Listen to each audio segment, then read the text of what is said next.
এমন একটা রাষ্ট্র না যেখানে শত শত ইন্ডাস্ট্রিয়াল এরিয়া বা এরকম রাষ্ট্র না। ফিনল্যান্ডে কিছু কিছু বড় বড় প্রতিষ্ঠান আছে যেগুলো দিয়ে ওরা অর্থনৈতিকভাবে অনেক শক্তিশালী হয়েছে। ওদের অনেক কিছু আছে যেগুলো আসলে ইউনিক পৃথিবী জুড়েই। ওদের টেকনোলজি, ওদের অনেক কিছু আছে যেগুলো পৃথিবীর ভিতরে অনেক নাম করা প্রতিষ্ঠান আছে, কিন্তু গণহারে, যেমন আপনি যদি ধরেন ইতালিতে বা ফ্রান্সে যেরকম গণহারে ইন্ডাস্ট্রিয়াল এরিয়া, ফিনল্যান্ড কিন্তু ওই রকম গণহারে ইন্ডাস্ট্রিয়াল এরিয়া না। খুব অল্প সংখ্যক কিছু লোক বসবাস করে, বা দেশটাই হলো পুরা ধুধু। দেখুন আমি যেখানে আছি জায়গা দেখতে বুঝতে পারতেছেন যে এইরকম এক অঞ্চল। তো এইসব জায়গায় এগ্রিকালচারও কিন্তু খুব ভালো ডেভেলপ হয় না। ওদের আইটি সেক্টর আর হলো কিছু সার্ভিস সেক্টর খুব স্ট্রং, ওগুলা দিয়ে ওদের ইকোনমি স্ট্রং। তবে জনগণের যে ট্যাক্স, হাই ট্যাক্স, এইসবের কারণে কিন্তু ওই রাষ্ট্রটা খুব ভালো করতেছিল এবং এডুকেশন ফ্রি দিতে পারছিল। তারপরে কিন্তু এখন কিন্তু দিন দিন এই সুযোগ সুবিধাগুলো কমতেছে। ইউরোপে মানুষ আসার যে প্রধান কারণগুলো, social security system, medical system, education, চিলড্রেনদের জন্য যে সুযোগ সুবিধা, ফ্যামিলিতে যে সুযোগ সুবিধা, প্রেগনেন্সির সময় বড় ধরনের অনেক সুযোগ সুবিধা দেওয়া হয়, তারপর ওয়ার্ক লাইফ ব্যালেন্স, সব মিলিয়ে একটা অসাধারণ একটা সিস্টেম থাকার কারণে কিন্তু মানুষের ইউরোপের দেশগুলোতে আগ্রহ বেশি ছিল। বিশেষ করে এই যে নর্ডিক বা স্ক্যান্ডিনেভিয়ান যে কান্ট্রিগুলো, সুইডেন, ফিনল্যান্ড, নরওয়ে, এসব দেশগুলো, কিন্তু এই দেশগুলো কিন্তু আস্তে আস্তে এখন এই বিশ্ব যে জিও পলিটিক্যাল রাজনীতি এখন মানে বড় আকারে চেঞ্জ হতেছে, মেরুকরণ হইতেছে। যেমন আমেরিকা একসময় ইউরোপকে সেফটি দিত, এই আমেরিকা কিন্তু এখন আর ইউরোপের পাশে ওইভাবে নাই। এটা নিয়ে বহুত ধরনের ঝামেলা চলতেছে, প্রত্যেক দিনই নতুন নতুন খবর আসতেছে। তো মানুষজন খুবই আতঙ্কিত, টেনশনে আছে। ইউরোপের মানুষের ভিতরে একটা একটা যুদ্ধ একটা টেনশন ঢুকে গেছে যে যে কোনো সময় কে আক্রমণ করে, এরকম একটা আতঙ্ক ছড়াই গেছে। যদিও খালি চোখে মনে হয় সব স্বাভাবিক। পলিটিক্যাল যারা মেম্বার আছে, বড় বড় ব্যক্তিত্ব আছে রাষ্ট্রের প্রধান, তারা কিন্তু এটা নিয়ে খুব কনসার্ন। এখন এই কয়দিন পর পর এইখানে বৈঠক হইতেছে, ওইখানে বৈঠক হইতেছে, কি হইতেছে আমরা নিজেরাও এখনো বুঝতেছি না। তো বিশ্ব ব্যবস্থা অনেক পরিবর্তন আসতেছে। আসসালামু আলাইকুম বন্ধুরা, নতুন একটা ভিডিওতে আপনাদের স্বাগত। যে সুখী রাষ্ট্র হিসেবে পরিচিতি লাভ করেছে সারা বিশ্ব জুড়ে, সেটা হলো ফিনল্যান্ড।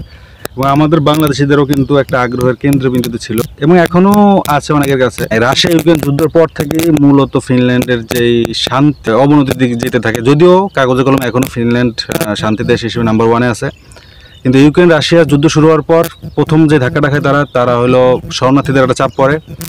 তারপরে এমনকি শরণার্থী শুধু ইউক্রেন থেকে আসতে তা না, রাশিয়ার থেকেও অনেক লোকজন কিন্তু ইউরোপে মানে ফিনল্যান্ডে যেহেতু প্রতিবেশী দেশ আসা শুরু করে এবং ওখানে যেই রাজনৈতিক আশ্রয় বা এসবে অ্যাপ্লাই করা শুরু করে। এটা একটা কারণ। ফিনল্যান্ড কিন্তু একটা নিরপেক্ষ কান্ট্রি ছিল, ন্যাটোর সাথে প্লাস রাশিয়ার সাথে ওরা কিন্তু এমনকি ইউএসের সাথে ব্যালেন্স একটা সম্পর্ক রেখে সবসময় চলতো। কিন্তু যুদ্ধের পর থেকে তাদের ভিতরে একটা আতঙ্ক ঢুকে যায় যে তারা হয়তো রাশিয়া যে কোনো সময় ওদের আক্রমণ করতে পারে। এই কারণে কিন্তু সুইডেন এবং ফিনল্যান্ড ন্যাটোতে জয়েন করে। ন্যাটোতে অন্তর্ভুক্ত লাস্ট দুইটা দেশ হলো, একটা হলো ফিনল্যান্ড, একটা হলো সুইডেন। ন্যাটোতে আপনারা জানেন জয়েন করার পর কিন্তু ওদের ন্যাটো থেকে একটা চাপ থাকে যে আপনার সামরিক খাতে এত টাকা খরচ করতে হবে বা এত পার্সেন্ট আপনার যেই জিডিপি এর এত পার্সেন্ট ওইখানে খরচ করতে হবে। সেটা ডিপেন্ড করে ওরা কত খরচ করছে, এটা আমার সঠিক ইনফরমেশন আমার কাছে নাই। সামরিক ক্ষেত্রে ওদের খরচ বাড়ছে আর কি। ন্যাটোতে আপনাকে কিন্তু একটা ডোনেশন আপনার প্রতি বাৎসরিকভাবে আপনাকে করতে হবে। তো এইসব কারণে অর্থনীতির উপর অবশ্যই চাপ পড়ে। তারপরে একটা শরণার্থীদের চাপ। তারপর ফিনল্যান্ড এমন একটা রাষ্ট্র না যেখানে শত শত ইন্ডাস্ট্রিয়াল এরিয়া বা এরকম রাষ্ট্র না। তারপরেও কিন্তু মানে এই দেশটা এখনো প্রথম শ্রেণীর একটা চমৎকার রাষ্ট্র হিসেবে আপনি বলতে পারেন। কিন্তু মানুষজন আগ্রহ হারানোর অনেকগুলো কারণের ভিতরে কিছু কারণ হলো এখানকার অভিবাসন নীতিগুলো কঠোর করা হইতেছে।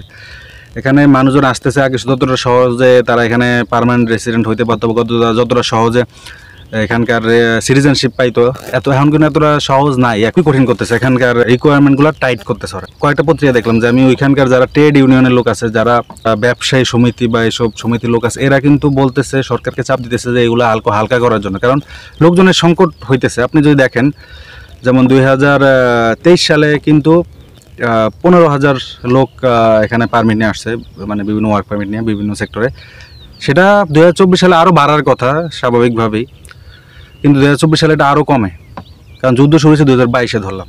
23-এ একটা সমস্যা হয়েছে, অ্যাডজাস্ট হয়ে গেছে। 24-এ তো লোক আসার কথা আরও বেশি, কারণ 24-এর ভিতরে তো যুদ্ধের যেই অভিবাসীগুলো ছিল এগুলো বিভিন্ন জায়গায় ছড়াই ছিটাই গেছে, ওই সমস্যাটা থাকার কথা না।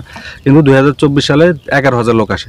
এটার মেইন কারণ হলো এই আপনার ইয়াগুলো টাইট করা। এখানকার একটা হলো অভিবাসী নীতি টাইট করার কারণে মানুষের আগ্রহ কমে গেছে। মানুষজন এখন চিন্তা করতেছে বিকল্প অন্য দেশে যাওয়ার জন্য, যেখানে আরও ফ্রেন্ডলি, আরও ইমিগ্রেন্ট ফ্রেন্ডলি ওইসব দেশে যাওয়ার চেষ্টা করতেছে।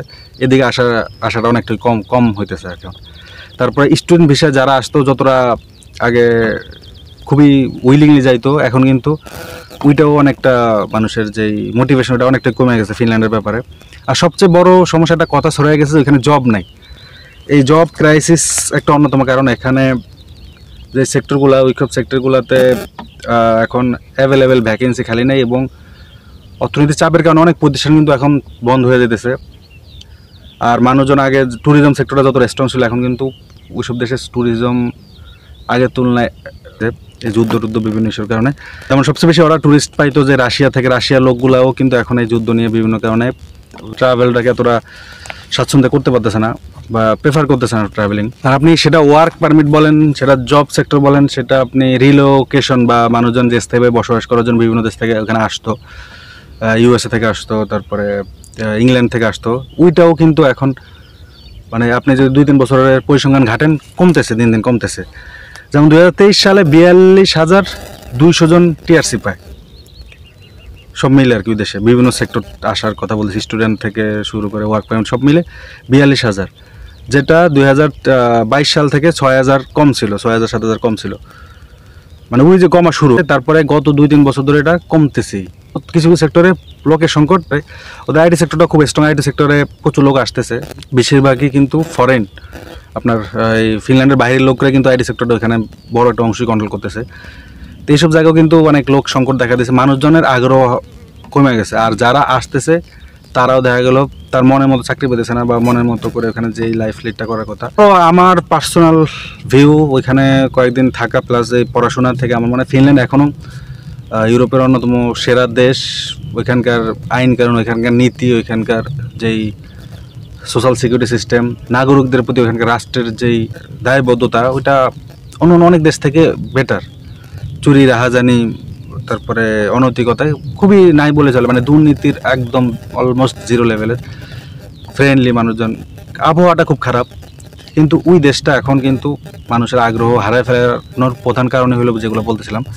তাই আর কি। তো আশা করি যে এই মানে বিশ্বজুড়ে যে একটা অশনি সংকেত বা একটা টেনশন চলছে সারা বিশ্বজুড়ে, এটা খুব শীঘ্রই নিয়মের ভিতরে চলে আসবে। ইউরোপ আবার আগের, ইউরোপ একটা মানুষের স্বপ্নের জায়গা ছিল, আকাঙ্ক্ষার জায়গা ছিল, ওই জায়গাটা আবার ফিরে আসবে, সেই কামনা রইল। আর আপনারা যারা আসতে চান সে আসতে পারেন, পড়াশোনা কিন্তু এখানকার টিউশন ফি বা জব ক্রাইসিস হইতে পারে, ওগুলা মাথায় নিয়েই আসতে পারেন। এসে আবার আপনার ওইখানকার যে কালচার, ওইখানকার ভাষা, ওগুলোর প্রতি আপনি সিরিয়াস হইতে পারবেন। যদি এরকম মন মানসিকতা থাকে তাহলেই উইলিংলি আসুন, আদারওয়াইজ আপনারা আসলে সারভাইভ করবেন। আমি নিজে চোখে দেখছি অনেক লোকজন এখানে সারভাইভ করতেছে।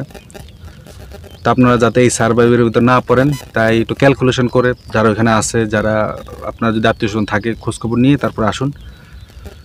শুভ কামনা রইল সবার প্রতি। আসসালামু আলাইকুম।